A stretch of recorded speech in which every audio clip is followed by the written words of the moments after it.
शायद संपर्क कट गया था आपका, या गलती से आप बाहर चले गए होंगे। देखिए, नेट जीवन, स्लो है सर, थोड़ा नेट हाँ वीपीएन कम ठीक है, चल कोई रहा है। बात नहीं। रिकॉर्डिंग तो इसकी होती रहेगी, हो रही है।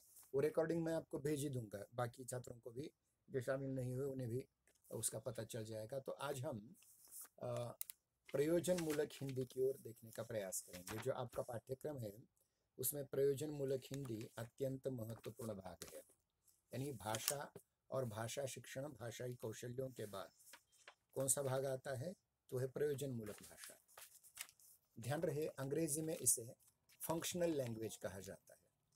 और आप जानते हैं कि अंग्रेजों के शासन के उपरांत 150-200 वर्षों के हमारी सारी ज्ञान व्यवस्था, शिक्षा व्यवस्था अंग्रेजों से प्रभावित हुई। और ये प्रयोजन मूलक हिंदी शब्द भले ही हमने रचा हो, लेकिन वो अंग्रेजी फंक्शनल के अर्थ में प्रयुक्त होता है, पर्याय के रूप में प्रयुक्त होता है। आज हम देखेंगे कि प्रयोजन मूलक भाषा से तात्पर्य क्या है। देखिए कि भाषा मनुष्य के जीवन की एक अनिवार्य सामाजिक वस्तु है या अवधारणा है। बिना भाषा के हम समाज में व्यवहार नहीं कर सकते। हमें अगर व्यवहार करना है समाज में, तो भाषा का सहारा लेना ही पड़ेगा। किसी भी भाषा का उद्भव, विकास और अंत मानवीय समाज के भाषाई प्रयोजनों की ही परिणति होती है। मतलब कोई नई भाषा अगर निर्माण हो जाती है तो मनुष्य के प्रयोजनों के लिए। लिख लिख कुछ मत लीजिए, केवल सुनिए, इसकी वीडियो कॉपी आएगी, फिर बाद में लिख लेना।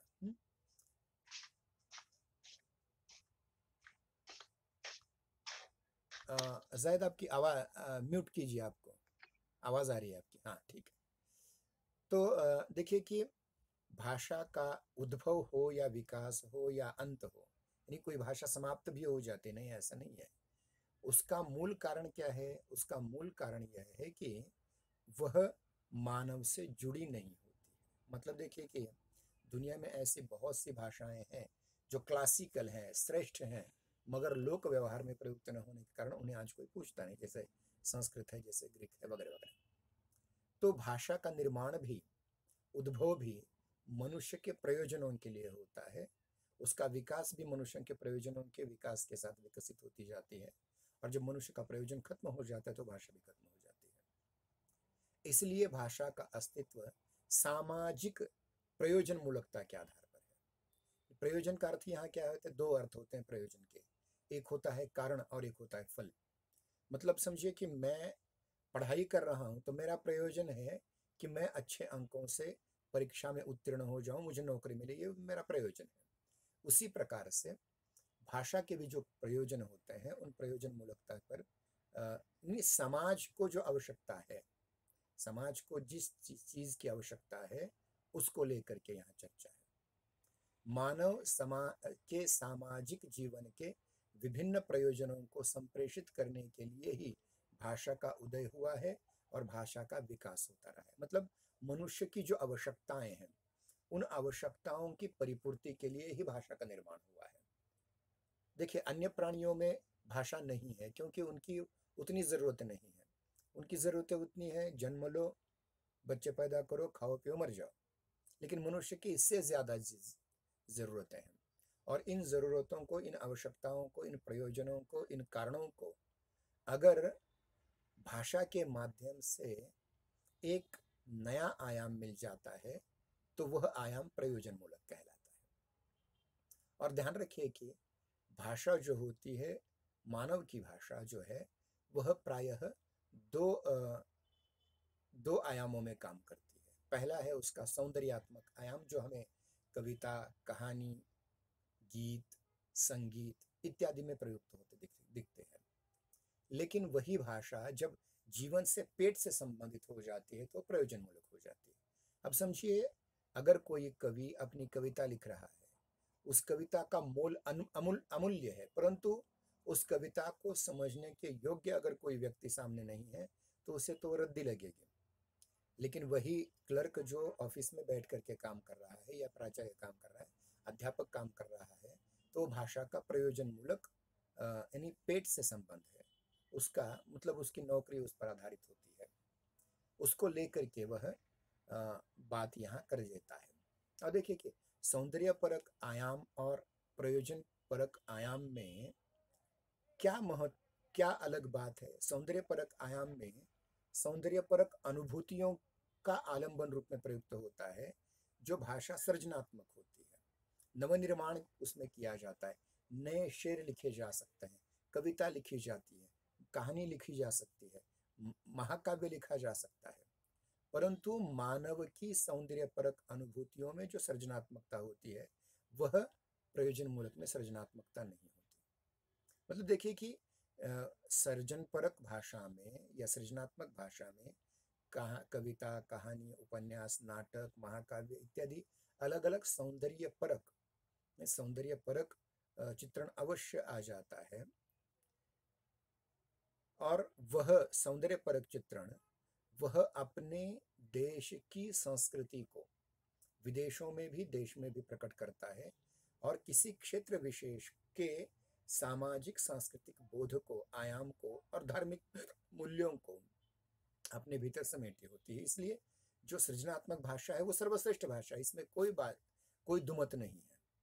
लेकिन भाषा का प्रयोजन परक आयाम जो है वह हमारी सामाजिक आवश्यकताओं, जैसे भूख, जैसे नौकरी, जैसे सामाजिक प्रतिष्ठा वगैरह वगैरह के लिए अत्यंत महत्वपूर्ण होता है। यानी मनुष्य के जीवन की व्यवस्था का वो एक अंग होता है, जो व्यक्ति परक होकर भी समाज सापेक्षता है। मतलब मुझे भूख लगी, मैं अकेला खाना खा लूं, लेकिन फिर भी उसका, अगर मैं नौकरी जहां कर रहा हूं या जिस समाज में मैं रह रहा हूं, तो उस समाज के लोगों से मेरा उठना बैठना ये सहज बात आ जाती है। तो इसमें भी प्रयोजन मूलकता आपको समाज सापेक्षता की दृष्टि से दिखाई पड़ेगी। और भाषा के जो प्रकार्यात्मक जो उसका या फंक्शनात्मक जो आयाम है, वह किसी एक विशेष प्रयोजन अथवा क्षेत्र विशेष के कार्य के संबंध होता है। जैसे कि कार्यालय, जैसे आप BSNL के ऑफिस में जाएंगे, भारत संचार निगम लिमिटेड, तो वहाँ हर ओर हिंदी में काम करने की सलाह दी जाती है। क्या है इसका कारण? क्योंकि प्रयोजन मूलक हिंदी को बढ़ावा मिले। प्रयोजन हिंदी में अगर कोई शब्द नहीं है जो कार्यालयीन कार्य विधि का अनुपालन न कर सके, तो नए शब्द बनाए जा सकते हैं। बहुत सारी चीजें इसके अंतर्गत आ जाती हैं। और अगर हम आगे थोड़ा सा जा करके देखें कि भाषा के इस प्रकार्यात्मक आयाम का प्रयोग जो होता है वह किसी विशेष प्रयोजन या विशेष क्षेत्र तक सीमित रहता है, संदर्भ में रहता है। यह भाषा प्रशासन की हो सकती है, व्यवस्था की भाषा हो सकती है, टेक्निकल भाषा हो सकती है, शिक्षा की भाषा हो सकती है। और ये जितने भी अलग अलग प्रयोजन के क्षेत्र हैं, जो प्रयुक्तियों के क्षेत्र हैं, उन सब का एक भाषिक प्रकार ये निभाती है, वो प्रयोजन मूलक भाषा होती है। तो संक्षेप में अगर कहा जाए कि सामाजिक व्यवहार में विशिष्ट प्रयोजन के लिए प्रयुक्त विशिष्ट भाषा रूप प्रयोजन मूलक भाषा कहलाता है। फिर से कह रहा हूं कि संक्षेप में सामाजिक व्यवहार में विशिष्ट प्रयोजन के लिए प्रयुक्त विशिष्ट भाषा रूप प्रयोजन मूलक भाषा कहलाती है।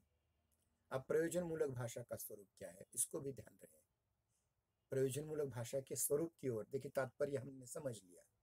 तात्पर्य समझ लिया कि भाषा दो प्रकार की होती है, एक सौंदर्यवाचक होती है जो व्यक्तिवाचक होती है, एक समाज सापेक्ष होती है। जो व्यक्तिवाचक होती है वो साहित्य बन जाता है, जो समाज सापेक्ष होती है वो प्रयोजन मूलक भाषा बन जाती है। ये तात्पर्य हुआ। लेकिन इसके अगर हम स्वरूप को जानने की कोशिश करें तो हमें पता चल जाता है कि हमें आगे क्या समझना है।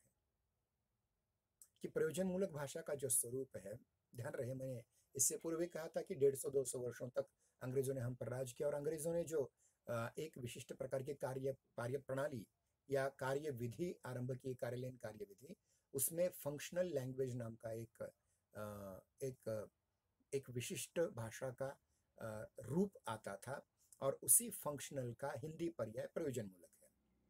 यानी शब्दार्थ की दृष्टि से देखें तो प्रयोजन मूलक का अर्थ होता है ऐसी विशेष भाषा जिसका उपयोग किसी विशेष प्रयोजन के लिए किया जाता है।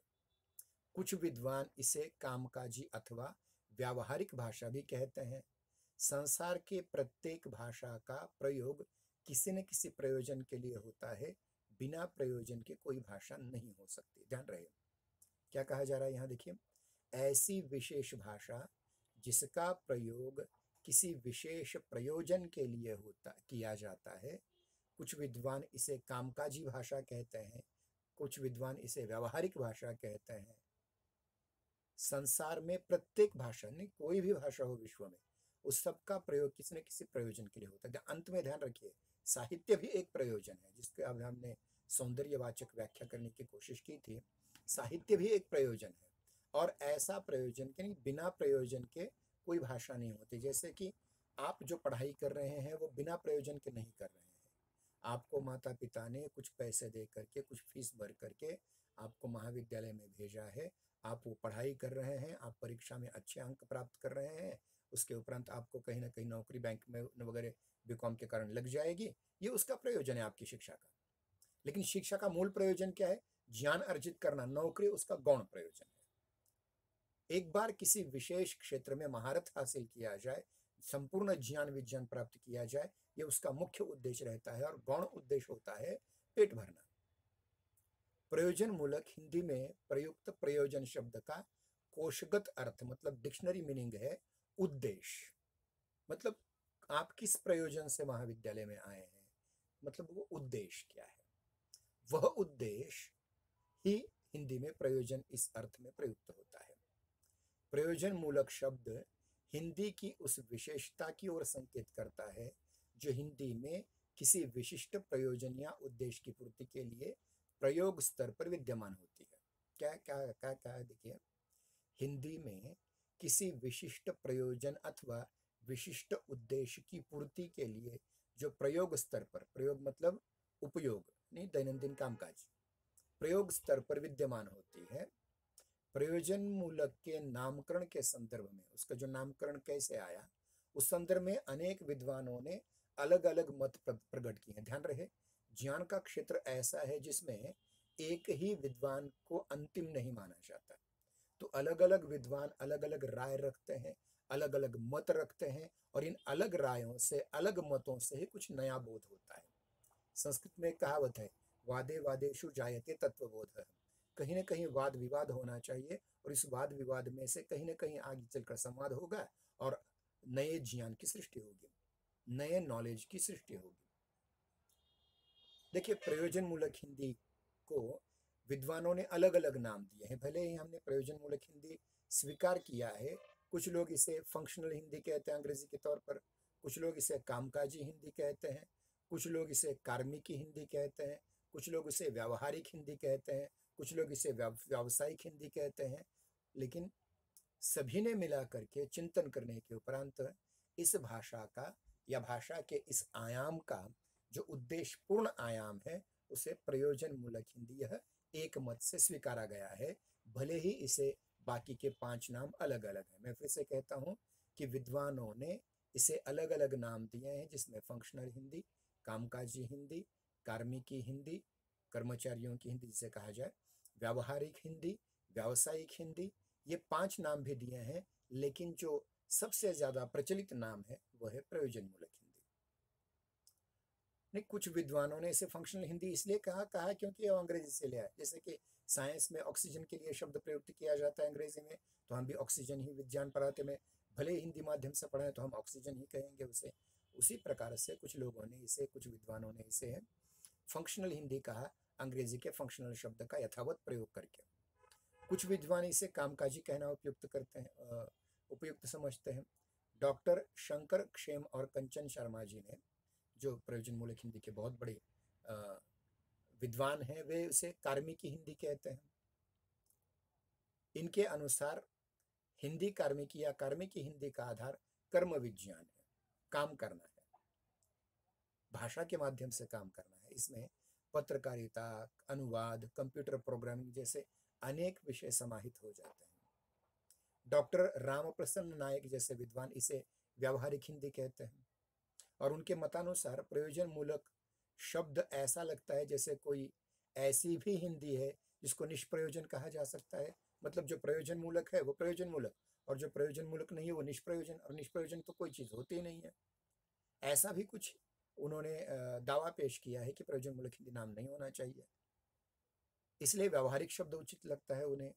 डॉक्टर नगेंद्र और ब्रजेश्वर शर्मा जी ने प्रयोजन मूलक नाम को सांकेतिक, अर्थगर्भित और उचित बताया है। और डॉक्टर नगेंद्र जी हिंदी के रीतिकालीन साहित्य के जिस प्रकार बहुत बड़े अध्येता हैं, उसी प्रकार भाषा के भी अध्येता हैं, इसलिए उनका शब्द यहाँ अंतिम माना गया।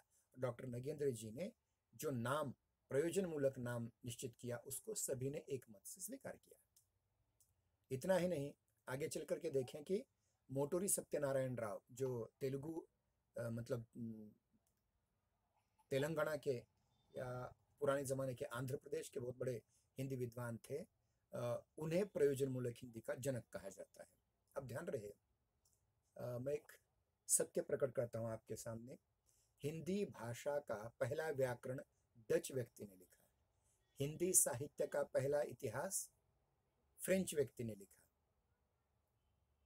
उसी प्रकार से हिंदी तरभाषी जो लोग हैं वो हिंदी का महत्व ज्यादा समझ जाते हैं। उसी प्रकार से डॉक्टर मोटूरी सत्यनारायण राव, जिन्होंने प्रयोजन मूलक हिंदी का गठन किया, उसके वे जनक माने जाते हैं। जैसे चार्ल्स बेबेज कंप्यूटर का जनक माना जाता है, वैसे ही प्रयोजन मूलक हिंदी का जनक मोटूरी सत्यनारायण राव को माना जाता है। उन्होंने प्रयोजन मूलक इस नाम का केवल समर्थन ही नहीं किया, उन्होंने उसके जाकर के बहुत काम किया है। और वे कहते हैं जीवन की आवश्यकताओं की पूर्ति के लिए उपयोग में लाई जाने वाली हिंदी ही प्रयोजन मूलक हिंदी है। मतलब देखिए, आप बैंक में जाएंगे तो जिस हिंदी का प्रयोग करेंगे वो प्रयोजन मूलक हिंदी होगी। अगर आप महाविद्यालय के कार्यालय में जाएंगे और हिंदी का प्रयोग करेंगे तो वो प्रयोजन मूलक हिंदी होगी। अगर आप बीएसएनएल के ऑफिस में जाएंगे, किसी अन्य LIC के कार्यालय में जाएंगे, वहाँ जो लिखी जाती है हिंदी वो प्रयोजन मूलक हिंदी होगी, क्योंकि उससे कुछ न किसी का पेट भरता है, अर्थात वो नौकरी मिल जाती है। अगर आपको आगे नौकरी अच्छी करनी है तो आपको प्रयोजन मूलक हिंदी पर बहुत जोर देना पड़ेगा। मोटूरी सत्यनारायण राव का यह भी कहना है कि व्यावहारिक हिंदी में हिंदी के व्यावहारिक व्याकरण को पर्याप्त स्थान मिलता है, लेकिन प्रयोजन मूलक हिंदी में व्याकरण महत्वपूर्ण चीज नहीं है, अपितु प्रयोजन महत्वपूर्ण चीज है। परंतु फंक्शनल हिंदी में या प्रयोजन मूलक हिंदी में व्यावहारिक व्याकरण ही नहीं, अपितु 21वीं सदी के उदार और बहुराष्ट्रीय परिवार के कामकाज में आने वाली भारतीय भाषा का स्वरूप है।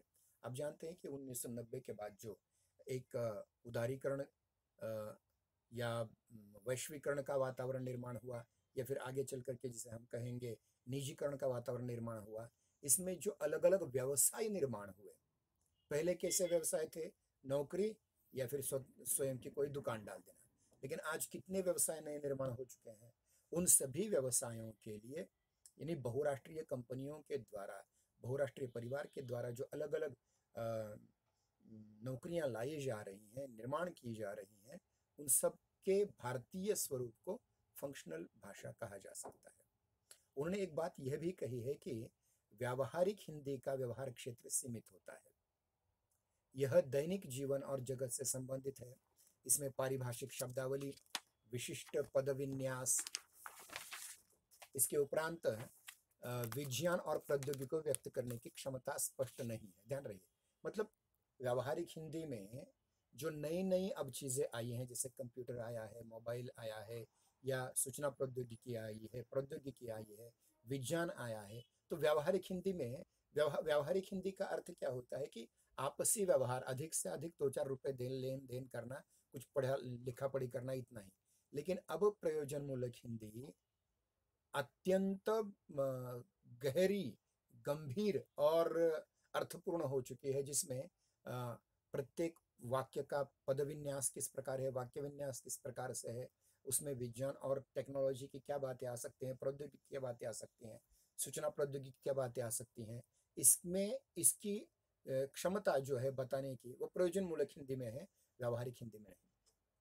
यानी प्रयोजन मूलक हिंदी में पारिभाषिक शब्दावली, भाषिक संरचना, अनुप्रयुक्तता के आधार के पर, उसके साथ ही साथ आधुनिक ज्ञान विज्ञान, आधुनिक भाषा विज्ञान के सभी क्षेत्रों को रूपायित किया जा सकता है। मतलब देखिए कि आज इस घड़ी में 360 से भी ज्यादा विद्या शाखाएं हैं, और हर महाविद्यालय, विश्वविद्यालय में अनुसंधान के द्वारा जो ज्ञान की वृद्धि हो रही है, वो दिन दूनी रात चौगुनी रीति से बढ़ रही है।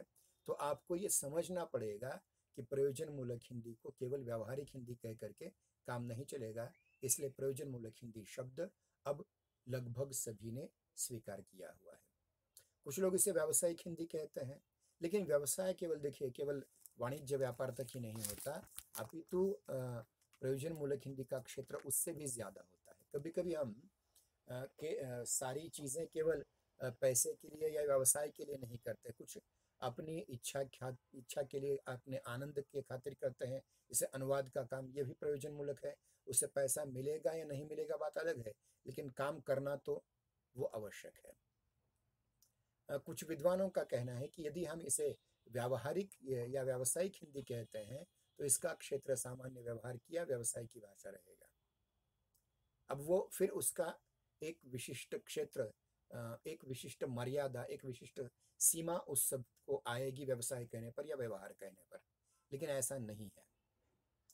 इसी तरह कामकाजी हिंदी से भी प्रशासन, व्यापार, खेतीबाड़ी आदि तक सीमित क्षेत्रों की भाषा का बोध होता है, किंतु उसमें वैज्ञानिक, तकनीकी, सामाजिक, अनुसंधानात्मक इत्यादि भाषा के व्यापक स्वरूप या उसके क्षेत्रों को स्पर्श नहीं किया जाता। इसलिए कामकाजी हिंदी भी वहाँ कामकाजी हिंदी इस शब्द का भी वहाँ अर्थ मर्यादा पड़ जाती है उसे, इसलिए प्रयोजन मूलक शब्द ही बहुत महत्वपूर्ण है।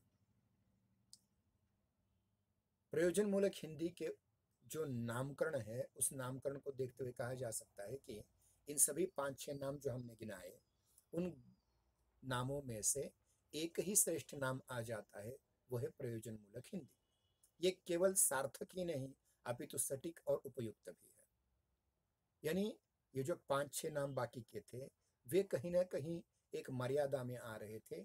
यह सभी मानव के जीवन की आवश्यकता के प्रत्येक क्षेत्रों को समाहित करता है, इसलिए प्रयोजन मूलक हिंदी यह नाम विद्वानों ने अंततः स्वीकार किया हुआ है।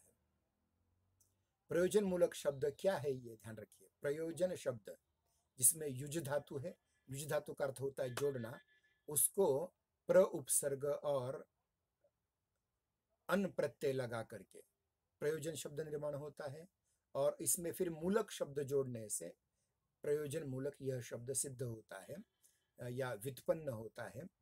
प्रयोजन से तात्पर्य है उद्देश्य और मूलक से तात्पर्य है आधारित, मतलब उद्देश्यों पर आधारित, सोद्देश्य। अतः प्रयोजन मूलक से अभिप्राय है किसी विशिष्ट उद्देश्य पर आधारित भाषा। दूसरे शब्दों में इसे यूं भी कहा जा सकता है कि यह एक ऐसी भाषा है जिसका प्रयोग किसी विशिष्ट प्रयोजन या उद्देश्य के लिए किया जाता है। फिर से कह रहा हूं, दूसरे शब्दों में यूं यह भी कहा जा सकता है कि यह एक ऐसी भाषा है जिसका प्रयोग किसी विशिष्ट प्रयोजन या उद्देश्य के लिए किया जाता है। देखिए, भारत में हिंदी साहित्य की सारी विधाओं के लिए उपयुक्त लय, मतलब भारत में जो साहित्य रचा जाता है, चाहे वह उपन्यास साहित्य हो, कहानी साहित्य हो, कविता साहित्य हो, महाकाव्य हो, रेखा चित्र हो, संस्मरण हो, जीवनी हो, आत्मकथा हो, पत्र लेखन हो, डायरी लेखन हो, साक्षात्कार हो, इन सभी प्रकार की साहित्यिक विधाओं में आज सबसे ज्यादा रचना हिंदी भाषा में हो रही होती है। विश्व में सबसे ज्यादा रचना हो रही है। साहित्य के अतिरिक्त जितने अन्य प्रयोजन हैं, उसमें भी प्रयोजन मूलक हिंदी की आवश्यकता उन दिनों महसूस होने लगी, अनुभव होने लगी थी, जब हिंदी को राजभाषा पद पर आसीन किया। हमारे संविधान में यह कहा गया, जो अब संविधान हम पढ़ेंगे उसमें सारी चीजें आ जाएंगी, कि संविधान ने संघ की राजभाषा के रूप में हिंदी और राजलिपि के रूप में देवनागरी को स्वीकार किया है। अब जिन प्रयोजनों के लिए अब तक हिंदी का प्रयोग नहीं होता था, जिन प्रयोजनों के लिए अब तक देवनागरी लिपि का उपयोग नहीं हो रहा था, उन प्रयोजनों में जब हिंदी भाषा जाने लगी, उन प्रयोजनों में जब देवनागरी लिपि जाने लगी, तो धीरे धीरे देवनागरी लिपि और हिंदी भाषा का कार्यक्षेत्र विस्तृत होने लगा, और ये बहुत बड़ी इष्टापत्ति थी कि संविधान ने हमें राजभाषा बनाया, हिंदी को राजभाषा बना दिया। उन दिनों विश्व में विज्ञान और प्रौद्योगिकी तेजी से फैल जाने के कारण भारत में भी एक नवीनतम ज्ञान विज्ञान और टेक्नोलॉजी की आंधी उमड़ पड़ी थी। आप जानते हैं कि भारत की स्वाधीनता के उपरांत, स्वाधीन भारत होने के उपरांत हमें स्वयं को आत्मनिर्भर बनने की एक बहुत बड़ा अवसर हमें प्राप्त हुआ, और ये आत्मनिर्भर बनते बनते हमारी भाषा भी आत्मनिर्भर बनने लग गई। यानी नया ज्ञान विज्ञान हो, नई टेक्नोलॉजी हो, इन सब में यानी भारत का भी बहुत बड़ा योगदान है। 20वीं सदी में जो विज्ञान और टेक्नोलॉजी का प्रस्फुटन हुआ, उसके कारण अभिव्यक्ति के माध्यम के रूप में हिंदी को एक नए रूप में ढालने की आवश्यकता महसूस हुई, और इसमें सबसे बड़ा योगदान दिया है डॉक्टर रघुवीर जी ने, जिनका उल्लेख हम पारिभाषिक शब्द में करेंगे। मतलब जिन शब्दों के लिए अंग्रेजी शब्द थे, उनके हिंदी पर्याय का सबसे बड़ा कार्य अगर किसी ने किया है तो वे हैं डॉक्टर रघुवीर, जिनका उल्लेख संविधान में बार बार होता रहेगा। देखिए, वह एक ऐसा रूप है, प्रयोजनमूलक रूप, जो विज्ञान और टेक्नोलॉजी में जो गुणसूत्र होते हैं, जो सिद्धांत हैं, जो नवीनतम प्रयोग हैं, जो नई नई विधियां हैं, नई नई पद्धतियां हैं प्रयोगों की, इनके द्वारा जो ज्ञान प्राप्त होता है उसको अपने शब्द दें, उनको अपनी भाषिक संरचना में तर्क संगत वैज्ञानिक रीति से रचा ले, पचा लें, और यथार्थ उसकी अभिव्यक्ति प्रदान करें अपनी भाषा में से। ये यहाँ बहुत महत्वपूर्ण बात है। अगर देखा जाए, अंग्रेजी भी, मैं बार बार कहता हूँ कि अंग्रेजी जैसी भिखारी भाषा कोई नहीं इस दुनिया में। उसने अपने सारा शब्दकोश ग्रीक से लिया हुआ है, रोमन से लिया हुआ है, इटालियन भाषा से लिया हुआ है, जर्मनी भाषा से लिया हुआ है। उनके खुद के एंग्लो सैक्सन शब्दों की अधिकतम संख्या 2000 है, अधिकतम संख्या 2000। लेकिन हमारी उस तुलना में अगर देखा जाए तो हमारी जो सबसे उपजीव्य बहुत महान भाषा हमारी संस्कृत है, उसमें भी पहले पारिभाषिक शब्द थे, जैसे न्याय के शब्द थे, दर्शन के शब्द थे, तर्कशास्त्र के शब्द थे, आयुर्वेद या चिकित्सा शास्त्र के शब्द थे, मनोविज्ञान के शब्द थे, गणित के हमारे शब्द थे, ज्योतिष के हमारे शब्द थे, नाट्य शास्त्र के हमारे शब्द थे, साहित्य शास्त्र के हमारे शब्द थे, और जितने भी अन्य सामाजिक शास्त्र हैं, इतिहास के शब्द हमारे पास हैं, राज्यशास्त्र के शब्द हमारे पास थे, भूगोल के शब्द हमारे पास थे। तो इन सभी ज्ञान विज्ञान के क्षेत्रों में जो चिंतन मनन की प्रक्रिया हमारी ओर थी, उसके ही पुराने शब्दों को हमने फिर से नए रूप में ढालने की कोशिश की। जैसे गंधक शब्द, सल्फर इस एक विशिष्ट केमिकल या एक विशिष्ट रासायनिक संरचना के लिए सल्फर जिस शब्द का उपयोग किया जाता है, उसको पहले हमारे यहाँ गंधक नाम से कहा जाता है, इसलिए उसके लिए नए शब्द लगाने की जरूरत नहीं है। तो हमारे जहां तक हो सके संस्कृत की परंपरा ने दिए हुए पारिभाषिक शब्द और नए पारिभाषिक शब्दों के अंग्रेजी या अन्य भाषा के पारिभाषिक शब्दों के पर्याय के रूप में नए शब्दों का इस्तेमाल करना, ये बहुत ज़रूरी था हमारे लिए। इसलिए हमने देखिए आगे चल करके ज्ञान विज्ञान, टेक्नोलॉजी, भौतिक शास्त्र, रसायन शास्त्र, संगणक या कंप्यूटर इंजीनियरिंग, अंतरिक्ष विज्ञान, इलेक्ट्रॉनिक्स, दूरसंचार आदि नए विभिन्न भिन्न भिन्न भिन्न भिन्न भिन्न भिन्न सभी भिन्न भिन्न ज्ञान विज्ञान के नए क्षेत्रों से संबंधित तकनीकी एवं प्रयोजनमूलक शब्दावली के निर्माण और प्रयोग की आवश्यकता ने हिंदी प्रेमियों को उद्वेलित किया, झकझोर डाला, और तब जाकर के यह बहुत बड़ा ज्ञान का क्षेत्र प्रयोजनमूलक हिंदी का यहाँ निर्माण हुआ। हमारे यहाँ समय समाप्त होता है। हम शनिवार कल की तासिका में फिर से मिलेंगे। एक और सूचना देते जाता हूँ कि संविधान के अगले भाग की कड़ी जो है मैं अपने स्पर्धा परीक्षा के ग्रुप पर डाल दूंगा, और उसकी परीक्षा भी कल होगी, जिस सोमवार तक उसके रिजल्ट जाहिर किए जाएंगे। ठीक है, धन्यवाद, नमस्कार। यहाँ रुक जाता है।